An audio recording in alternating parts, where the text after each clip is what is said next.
Hi, it's Sandy, and today I'm bringing you my July TBR.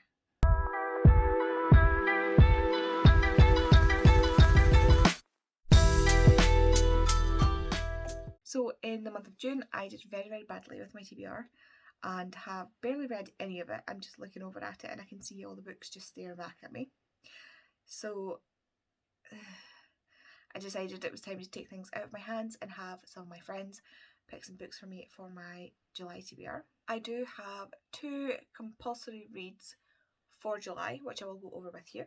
And other than that, my friends have chosen the books and I've got a list here and I will go through it all with you. So the first of my compulsory reads is The Bride Test by Helen Huang. I am joining in on a read-along that's been hosted by Chloe Reads Books, and I will tag her and all the information down below. This is the second book in a 3-book companion novel set by Helen Huang about female characters. I think all 3 of them are autistic, I'm not sure.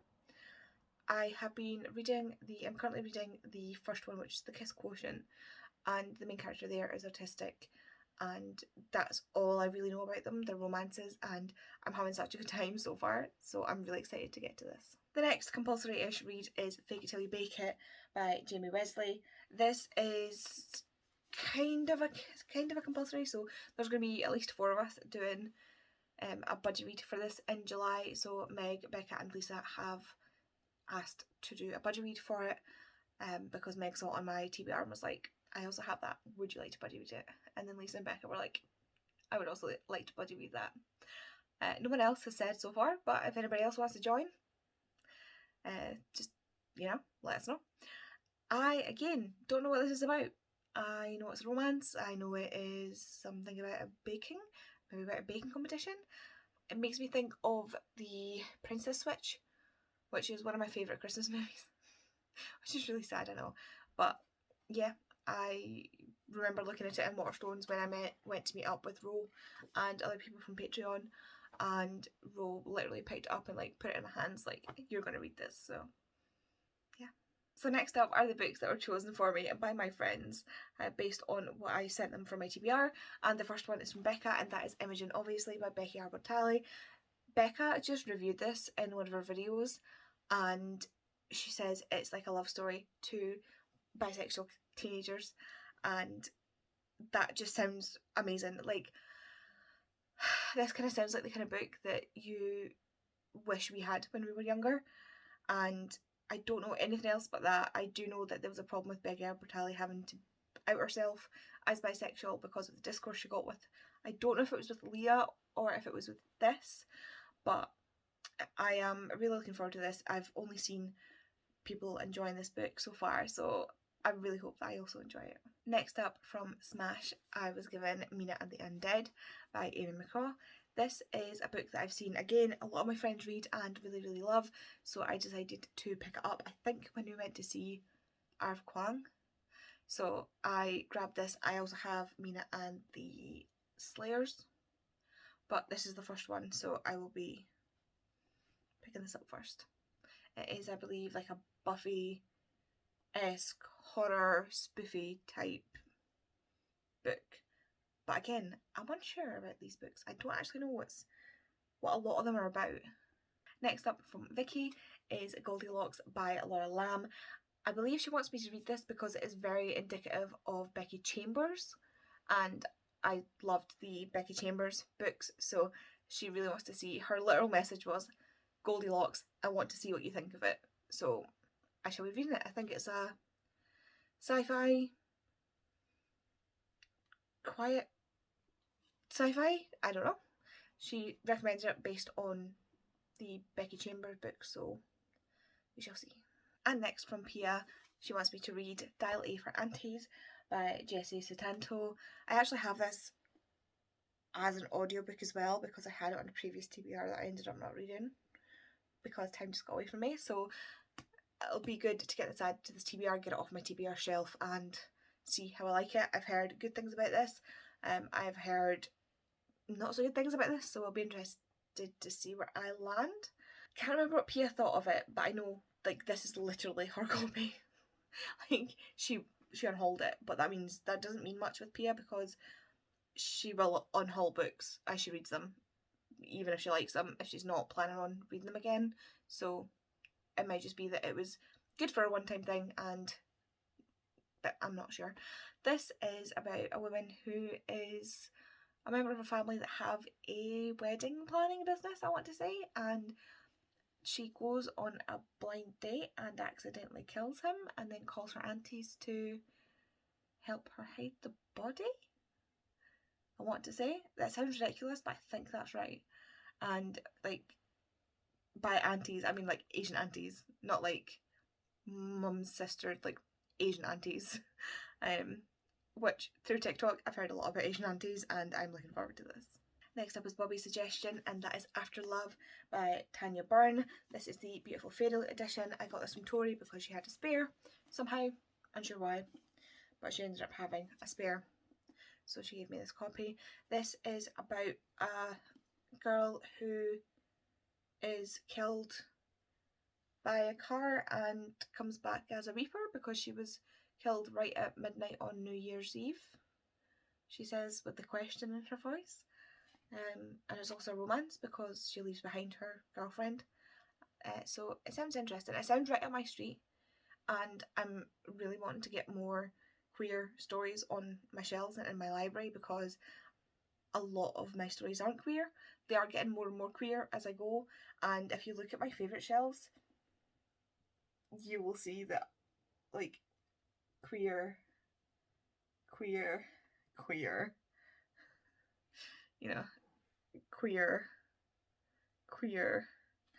we're getting there, but I like these stories, so I'm excited to read this. And speaking of Tori, Tori's suggestion was, and I'm going to have to read this carefully, Paris Delacourt is About to Crumble by Alexis Hall.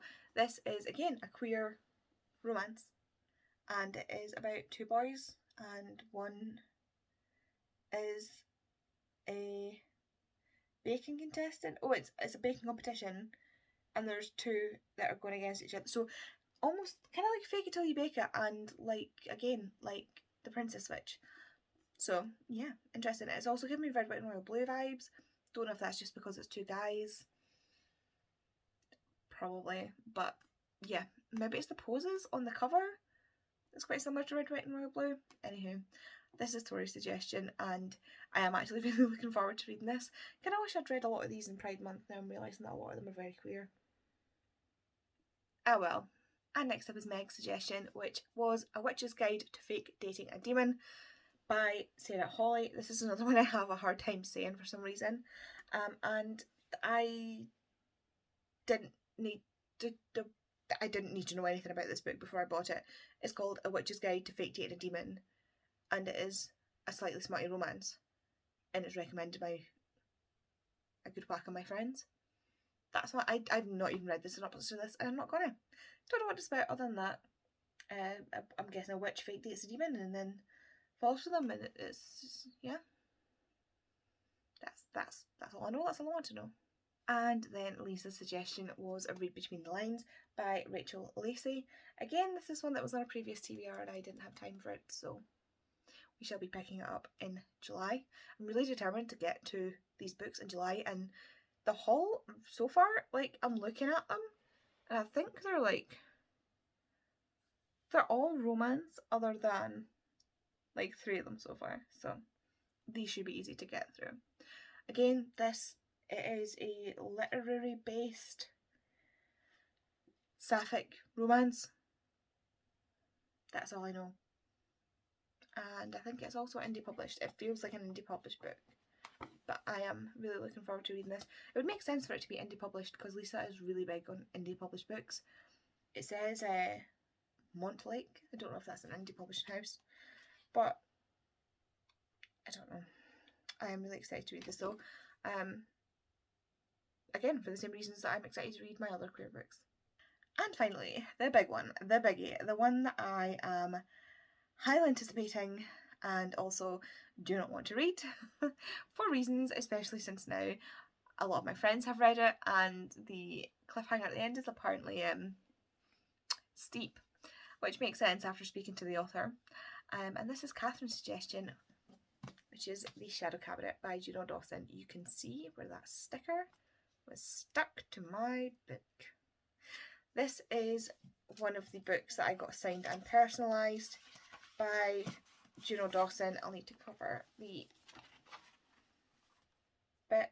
So it is personalised, and there is a spoiler in the personalised sign-in, which is why I'm covering it. She actually asked me, Juno was like, have you read the first book? And I was like, yes. She was like, okay, I'll put a spoiler in. So it's a spoiler for HMRC, not for the Shadow Cabinet. But yeah, this is the second book in this series. There will be at least, I want to say 2 more in this, and then I think is this going to be, I don't know if this is going to be a trilogy or what, but I know there's going to be a prequel and there's going to be a sequel after this, and I think more, but I'm not entirely sure. But yeah, this is just a follow-on from HMRC, and HMRC ended on a cliffhanger, but from what I'm seeing, not as big of a cliffhanger as this one ends on, so I'm scared. I also have this in audiobook because the audiobook narrator is fantastic, and there's no other way I would want to consume this book than reading it and listening along at the same time. So if you want to read this book, I would recommend the audiobook. I would recommend the audiobook for this as well because it's the same narrator, that does it. It's Nicola Coughlan. Pronunciation is my friend. But it's she's in Bridgerton and Derry Girls, and is just fantastic at accents. Like, she's amazing. So yeah, this is the biggie. This is the big chunker, the big, like, scary book. So thank you, Katherine, for that. But also thank you because I am really excited to read this. So those are the books that have been chosen for me by my friends. Will we still be friends at the end of this? To be seen. I'm sure it'll be fine. A lot of them, like I say, are romances, and I find it really, really easy to read and get through romances. They kind of help palette cleanse for me, and it'll just give me a nice relaxing month.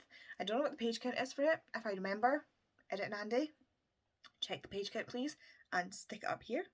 So it should have the page count and the breakdown of days, maybe, on like what I need to read per day to finish this. But me being me, I will probably also be continuing on with my Lindsay Sands books, because I have gotten to book 20, I think, and there are about the same left. So I'll probably continue on with that. I might pick up some books that were in my TBR from last month. There's a non-fiction in there, The Neanderthals, I do really, really want to read.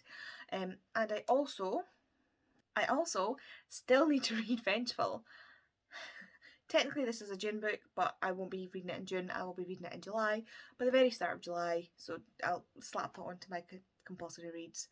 I've just been put off because it's so big. Me and big books right now are not getting along, so yeah, we'll slap that onto the list as well, shall we? So that is 12 books. The numbers for page counts, I will have put the page count including Vengeful, so that I've got it all up to date. So it'll be a full page count that I've done previously. Thank you, Edit and Andy. You're a star. But yeah, I cannot wait to get started on my July TBR, and here's to knocking my TBR down to a reasonable level. I know my TBR is not that big, it's 84 books at the moment. I have 84 books in my TBR, and for most people that's a lot of books. For most people in the book community, that's not a lot of books. So I do want to keep whittling away at that. I want to get it down. My goal is to get 25 books on my TBR by the end of the year. At this rate, at the rate I've gone on June, it's not happening. If I can manage July, we should be well on the way. So wish me luck, and let me know if there's anything in here, if you want to join in with the buddy read, if you want to buddy read it with me at all, if you have any thoughts, let me know down in the comments. And if you made it this far, what shall we do for a emoji? Well, since a car just rudely interrupted me, and they have been, I don't know if you can hear them throughout this video, but since a car just decided to drive past, leave me some kind of car related emoji down below. I'm assuming there must be something. But yeah, like a car or travel related emoji in the comments. If you have nothing else to say, that would be very appreciated.